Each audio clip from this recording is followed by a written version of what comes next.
At 2:03 in the morning, I was lying in a hospital bed, watching my own family laugh at me online. The fluorescent lights above me buzzed softly, that constant electrical hum that never really disappears in an emergency room. And 4-line ran into my arm. My scrubs were still on. 14 hours earlier, I had started my shift as a nurse. Now I was the patient. And while I was lying there trying to recover, my sister had just posted this on Facebook. Finally a day without the drama queen. She added 3 laughing emojis. 47 people liked it. But the part that hit the hardest wasn't the strangers laughing. It was the fact that one of the likes came from my own mother. I stared at the screen for a long time. Not shocked, just tired. Because when you grow up in a family like mine, being mocked when you're vulnerable isn't unusual. It's routine. My name is Donna. I'm 33 years old. I work night shifts as a nurse at Ridgemont Medical Center. And I'm raising my 7-year-old daughter, Lily, by myself. But that's not the part of my life people usually focus on. What people talk about, especially inside my own house, is how dramatic I am. That's the label my family has used for years. If I question something, I'm dramatic. If I say I'm overwhelmed, I'm dramatic. If I ask for help, suddenly I'm the problem. The strange part is, I'm also the person supporting everyone. Financially. Because the house we all live in, I own it. The mortgage is in my name. The utilities are in my name. The insurance. The property taxes. Everything. And yet inside that house live 4 adults. My father. My mother. My younger sister. And me. Except somehow, I'm the one treated like the burden. I pay the bills. I buy the groceries. I keep the lights on. But in every argument, every family conversation, every sarcastic comment, the narrative is always the same. Donna is difficult. Donna is emotional. Donna is dramatic. The night I collapsed started like every other shift. Controlled chaos. Patients arriving faster than beds could open. Call lights ringing nonstop. Doctors rushing through charts. I moved from room to room for 14 hours. No real breaks. Barely any water. Just constant motion. Somewhere around the end of the shift, the room started spinning. I remember gripping the nurse's station counter. Someone asking if I was okay. Then nothing. My supervisor later told me I just dropped. No warning. 1 second I was standing. The next second I was on the floor. When I woke up, I was already in the ER. Hooked to monitors. For fluids dripping into my arm. A doctor explaining dehydration and exhaustion. Your body basically forced you to stop, he said. The hospital called my emergency contact. My parents. For a moment I thought maybe they would come. Maybe bring Lily. Maybe just check on me. But they didn't. No one showed up. Instead, my sister posted that message online. Finally a day without the drama queen. And my mother liked it. That moment sits differently when you're lying in a hospital bed. It makes you question everything. Maybe they're right. Maybe I really do complain too much. Maybe I should just push through it like everyone else. That's how gaslighting works. It slowly trains you to doubt your own exhaustion, your own limits, your own reality. A few hours later, the doctor discharged me. Nothing serious, he said. Just rest. Rest. I almost laughed. Single mothers working night shifts don't really get that option. I drove home just after sunrise. The streets were quiet. Gray light stretching across empty roads. When I walked into the house, everything was silent. Everyone was still asleep. Or pretending to be. I dropped my bag on the kitchen counter and started sorting through the stack of mail that had built up while I was working. Utility bills.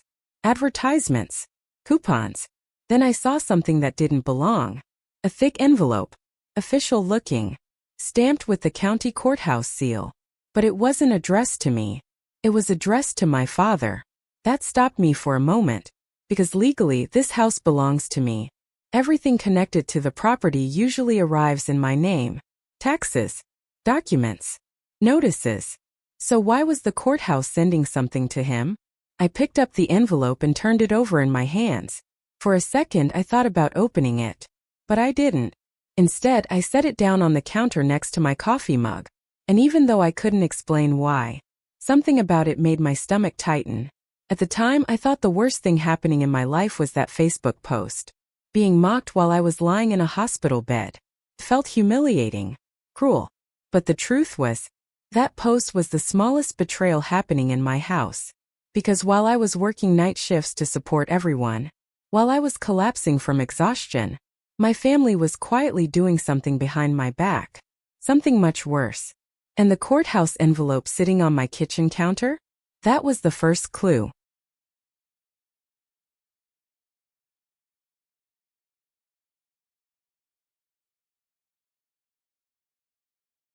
Two days after I collapsed at work, the hospital billing department called me.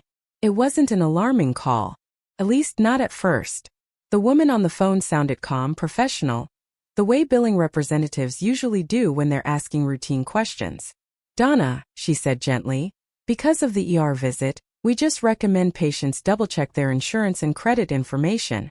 Sometimes medical claims can trigger identity verification issues." I remember leaning against my kitchen counter, still exhausted, still recovering from the dehydration. "Sure," I told her. "That's fine." I wasn't worried. Why would I be? I didn't have credit card debt.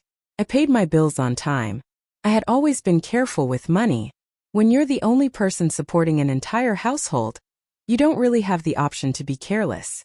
So later that afternoon, after Lily finished her homework, I sat down at my laptop and ran a full credit report. I expected to see exactly what I always saw. A solid score. Clean accounts. Predictable numbers. Instead, the screen showed something that made my stomach drop. My credit score was 520. First, I thought it had to be a mistake. I refreshed the page, closed the browser, ran the report again. The number didn't change. 520.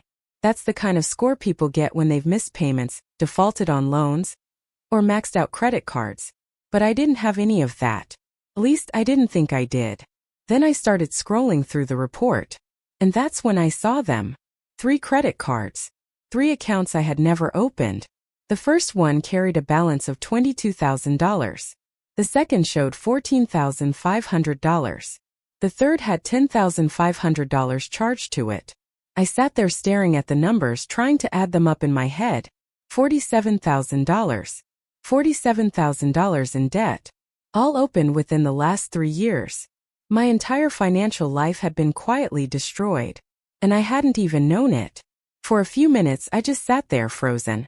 Lily was coloring at the kitchen table, humming to herself, completely unaware that something enormous had just shifted in our lives. Finally, I picked up the phone and called the first bank listed on the report. After 20 minutes on hold, someone answered. I explained the situation. "These accounts aren't mine," I said. The representative sounded sympathetic. "That happens sometimes," she said. "We can send you copies of the original applications." "Please do," I replied. Within an hour, scanned documents started appearing in my email. I opened the first one slowly. My name was printed across the top. My address. My social security number. Everything was correct. Then I looked at the signature line. And the moment I saw the handwriting, my chest tightened. I knew that handwriting. I had seen it my entire life. My father's. It wasn't even subtle. He hadn't tried to disguise it. The loops in the letters. The slanted capital D. The way he pressed too hard with a pen. I stared at the screen for a long time. This wasn't an accident. It wasn't confusion. It wasn't a desperate mistake. This was calculated. Someone had intentionally opened credit cards in my name and used them for years. And that someone was living in my house. My first instinct was to confront him immediately. Walk down the hallway. Hold up the printed applications. Demand an explanation. But before I did anything, I called someone I trusted. Maggie. We met years ago in college. She's a paralegal now, the kind of person who listens carefully before she reacts. When she answered, I tried to keep my voice steady as I explained everything.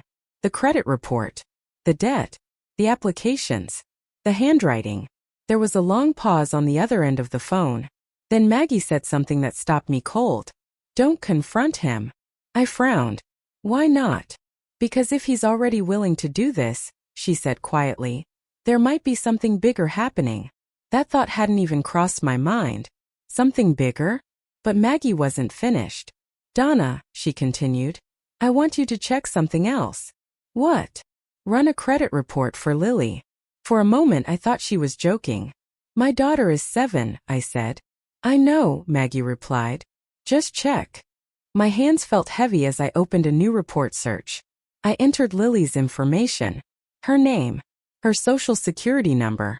The system processed for a few seconds. Then the report appeared. And my stomach dropped again. There it was. A credit card account. Opened under my daughter's name. Balance. $1,200. My 7-year-old child had debt. That moment changed everything. Up until then I was shocked. Angry. Confused. But this crossed a line that no parent should ever cross.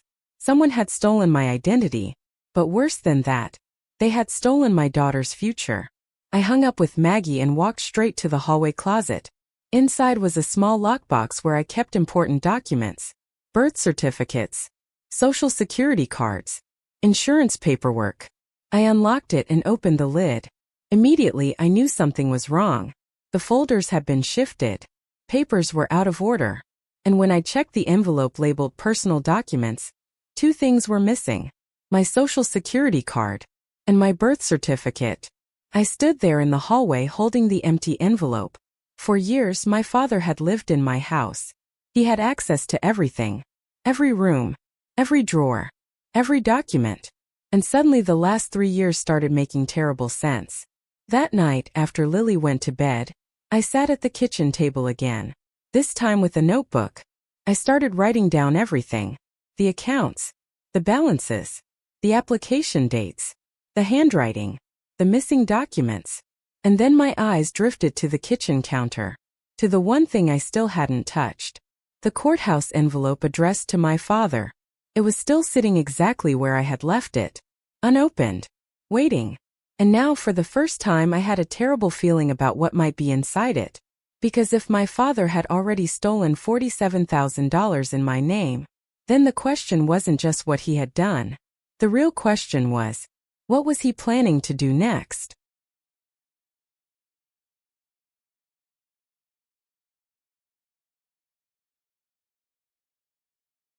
The next morning I met Maggie at her office. I hadn't slept much the night before. My mind kept replaying everything I had discovered. The credit cards, the forged signatures, the account opened under Lily's name. But there was still one thing I hadn't opened. The courthouse envelope. I brought it with me. Maggie sat across from me at the small conference table, reading through the documents I had printed the night before. Every few minutes she would underline something or make a quick note. Finally she looked up. Donna, she said carefully. This is serious identity theft. I nodded slowly. I know. But, she continued, tapping the papers lightly, if he's willing to do this much, we should check court records before you confront anyone. I slid the envelope across the table. I think this might be related. She looked at it, then opened it. The room went quiet while she read. Her expression changed almost immediately. Not shock. Something worse. Concern. What? I asked. She slid the papers toward me. This is a petition for guardianship. For a moment the words didn't make sense. Guardianship. I repeated. Maggie nodded. Your father filed it 3 weeks ago. I stared at the page. My father's name was listed as the petitioner. Mine as the subject. The legal claim was simple and terrifying. According to the document, he believed I was mentally unstable and incapable of managing my finances or making responsible decisions. My stomach tightened as I kept reading. Attached to the filing were statements from a supporting witness. My sister. Her written testimony claimed that I was emotionally volatile, financially reckless, and unable to maintain a stable household. I felt like the room had tilted sideways. They're saying I'm incompetent, I said quietly. Maggie nodded again. And if the court believed it? She didn't answer immediately. Instead, she leaned back slightly and folded her hands together. Donna, if a guardianship were approved, your father would gain legal authority over you. Over me? I asked. Yes. She started listing the consequences calmly, but every word felt heavier than the last. He could control your finances. He could manage your bank accounts. He could make medical decisions on your behalf. And because the house is part of your assets, he could potentially sell it. The realization hit all at once. The $47,000 in stolen debt. The credit cards. The missing documents. My father hadn't just been stealing from me. He had been preparing something. A plan. If the court declared me legally incompetent, he would gain full control over my finances, including my house. And if he controlled the house, he could sell it and use the money to pay off the debt he had created in my name. For a long moment, neither of us spoke. Finally, Maggie said quietly, "This is bigger than identity theft." I nodded slowly. "Yes," I said. "It is." That afternoon I went home. My parents were in the living room watching television when I walked in. My sister was scrolling through her phone. No one looked surprised to see me. I stood there for a moment, holding the courthouse papers in my hand. "Dad," I said calmly. He looked up. "Yes." I placed the guardianship petition on the coffee table. "Do you want to explain this?" He glanced down at the document. For just a second, something flickered across his face. Then it disappeared. "I don't know what you're talking about," he said. I pointed to the signature line. "That's your name." He shrugged slightly. "Your lawyer probably misunderstood something." Gaslighting. Immediate. Effortless. Before I could respond, my mother spoke. "Donna," she said gently, "you've been under a lot of stress." My sister nodded from the couch. "You've been acting really unstable lately." There it was. The narrative. The same story they had been telling for years, only now it had legal paperwork behind it. I looked at all three of them. "You're trying to declare me incompetent," I said. "That's ridiculous," my father replied. My sister rolled her eyes. "See? This is what we mean," she said. "You're being dramatic again." I almost laughed. Not because it was funny, because it was so predictable. For years they had used that word to shut down every argument. Dramatic. Difficult. Overreacting. But now I understood something important. This wasn't just emotional manipulation. It was preparation. Later that evening, I walked down the hallway toward the kitchen. My parents were in their bedroom with the door slightly open. As I passed, I heard my father speaking quietly. "She's digging," he whispered. My mother's voice answered, low and tense. "So what do we do?" There was a pause. Then my father said something that made my stomach tighten. "We need to move faster." I kept walking, pretending I hadn't heard anything. But now the timeline had changed. Whatever they were planning, they were accelerating it. 2 days later, my father announced something unusual at dinner. "I've scheduled a meeting at Richmont Community Church," he said. "Why?" I asked. "To talk about the family situation." My mother nodded in agreement. "Some people from the community will be there," she added. "How many people?" I asked. My father shrugged casually. 25 or so. The plan became clear immediately. If he could convince enough people that I was unstable, if respected members of the community repeated that belief, it would strengthen his guardianship case. Public perception can influence legal decisions more than people realize. The meeting was scheduled for Thursday evening at Richmont Community Church. It wasn't a large church, but in a small town like ours, it didn't need to be. Everyone knew everyone. News traveled fast and opinions formed even faster. When Lily and I arrived, the parking lot was already half full.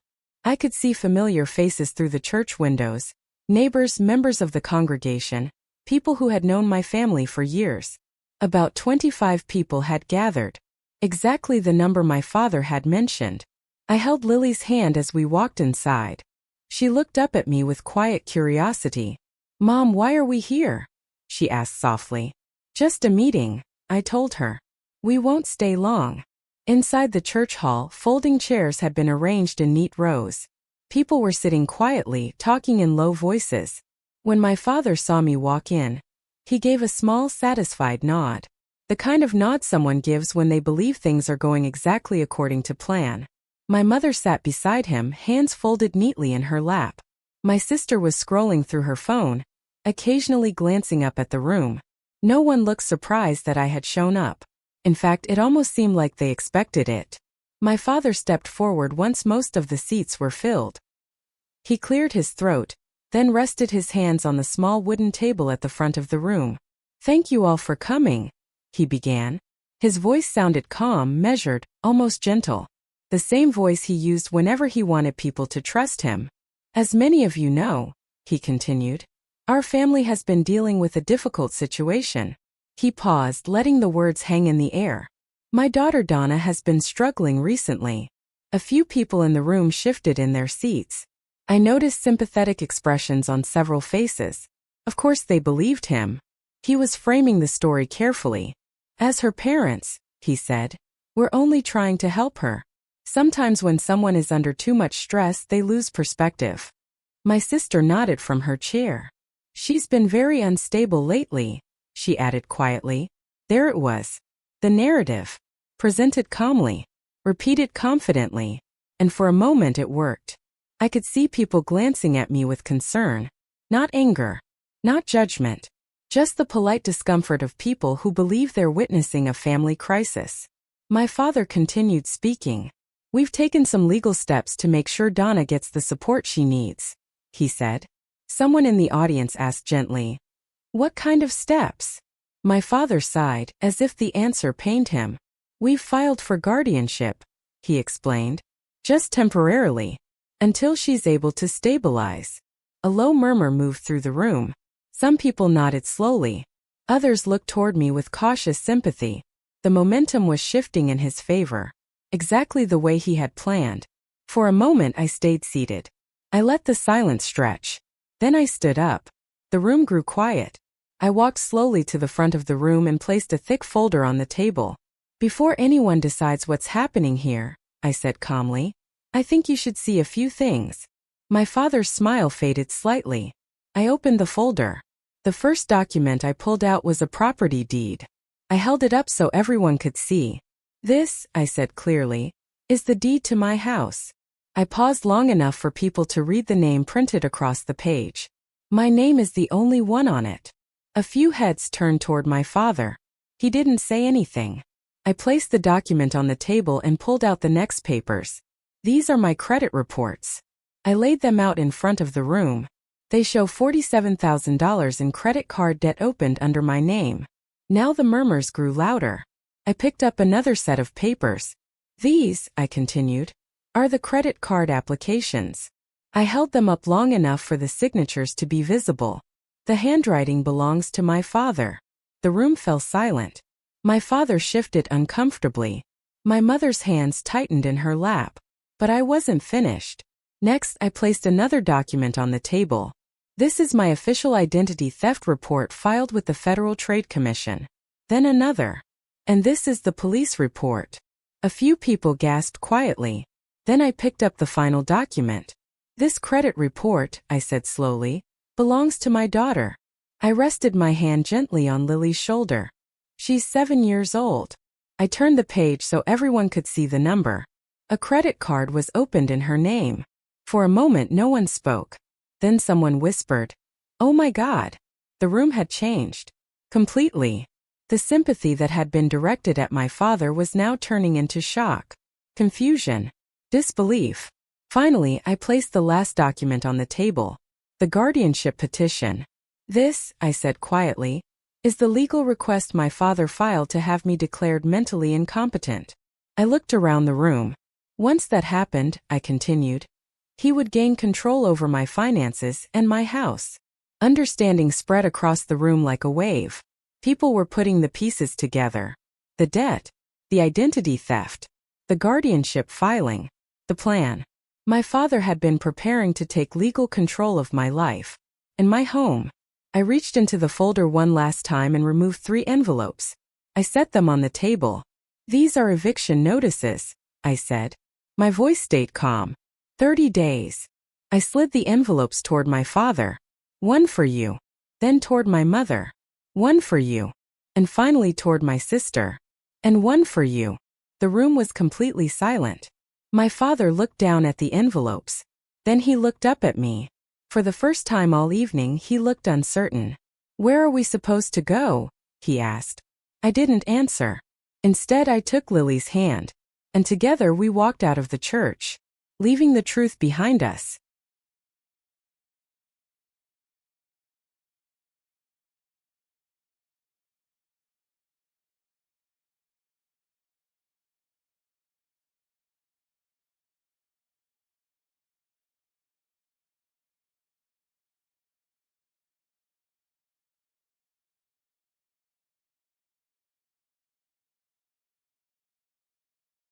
Outline.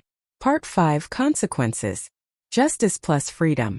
After the meeting at the church, everything moved faster than I expected. When you expose something that big in a small town, word spreads quickly. By the next morning, people were already talking about it. Some had been in the room that night. Others had heard the story secondhand. Either way, the truth had finally come out. But the real consequences didn't happen at church. They happened in court. About 3 weeks later, the guardianship hearing was scheduled. My father still showed up, though he looked very different from the confident man who had stood in front of the church audience. He wasn't smiling anymore. The courtroom was quiet as the judge reviewed the documents Maggie and I had submitted. Every piece of evidence was there. The credit reports, the signed applications, the police report, the identity theft filing, even the account opened under Lily's name. The judge didn't take long to reach a decision. The guardianship petition was dismissed immediately. There was no debate, no hesitation. The judge looked directly at my father and said very clearly that the court found no evidence that I was incapable of managing my life or finances. If anything, the evidence suggested the opposite. My father's attorney requested a short recess after that. By the time the hearing resumed, the conversation had shifted entirely. The focus was no longer on whether I needed supervision. The focus was on the identity theft investigation. Opening credit accounts under someone else's name, especially a child's name, is a serious offense. The police had already begun reviewing the financial records connected to the accounts. Eventually, my father accepted a plea agreement. He avoided jail time, but the consequences were still significant. He received a felony record, probation, and a legal order to repay the money connected to the stolen accounts. For someone who had spent his life worrying about reputation, that alone was devastating. In a town like Ridgemont, people remember things like that. The social consequences were quieter, but just as powerful. After the church meeting, the story had circulated through the community. Some people reached out to me privately. A few apologized for believing the version of events my father had presented. Others didn't say anything directly, but their behavior changed. My mother noticed it first. At the grocery store, conversations ended more quickly when she walked into the aisle. At church, people who once greeted her warmly now kept their distance. No one was openly cruel. Small towns rarely operate that way. But the silence was noticeable. My sister felt the shift too. Within a month, she quit her job at a local real estate office. Whether it was because of pressure from coworkers or simply the embarrassment of everything that had happened, I never found out. Our family didn't just argue. Fractured completely. We stopped speaking. First, that silence felt strange. For years, my life had revolved around managing their expectations, solving their problems, paying their bills. Without that constant tension, the house felt different. Quieter, but also clearer. About 2 months after the court case ended, I made another decision. I sold the house. First, the idea felt strange. After everything that had happened, it had become more than just a property. It was proof that I had survived something difficult. But it was also tied to too many memories. The stress, the manipulation, the years of trying to prove I wasn't dramatic. So I listed the house, accepted a reasonable offer, and closed the sale a few weeks later. With the money, I paid off the remaining hospital bills from the night I collapsed. Then I set aside a large portion for Lily's future. A college fund. Something no one would ever be able to touch except her. The rest went toward a fresh start. Lily and I moved to a different city a few hours away. Not far enough to erase our past completely, but far enough that we could build something new. I transferred to another hospital and switched from night shifts to day shifts. For the first time in years, my schedule felt stable. I was home for dinner, home for homework, home for bedtime stories. And slowly life started to feel normal again. One afternoon, a few months after the move, Lily was sitting at the kitchen table drawing. She had a box of crayons spread out in front of her, completely focused on her picture. "Mom," she said, holding up the paper. "Look." I walked over and leaned down beside her. The drawing was simple. Just a small house. 2 stick figures standing outside. One taller, one smaller. "That's us," she said proudly. I smiled. "Where's everyone else?" I asked gently. She shrugged. They don't live with us anymore. Her answer was so simple, so clear. Children have a way of seeing things without all the complications adults add to them. To her, the story wasn't about courtrooms or fraud or betrayal. It was about safety, about the fact that her world had become calmer. And that was enough. Sometimes I think back to the way my family used to describe me. Dramatic, difficult, too emotional. For years I believed those labels. But now I understand something important. Calling someone dramatic can be a way to silence them. It can be a way to dismiss their concerns before they're even heard. And generosity without boundaries can sometimes invite people to take more than they should. Even when those people are family. Especially when they're family. The hardest lesson I learned through all of this is that being related to someone doesn't give them permission to control you or take advantage of your trust. Real family doesn't work that way. These days our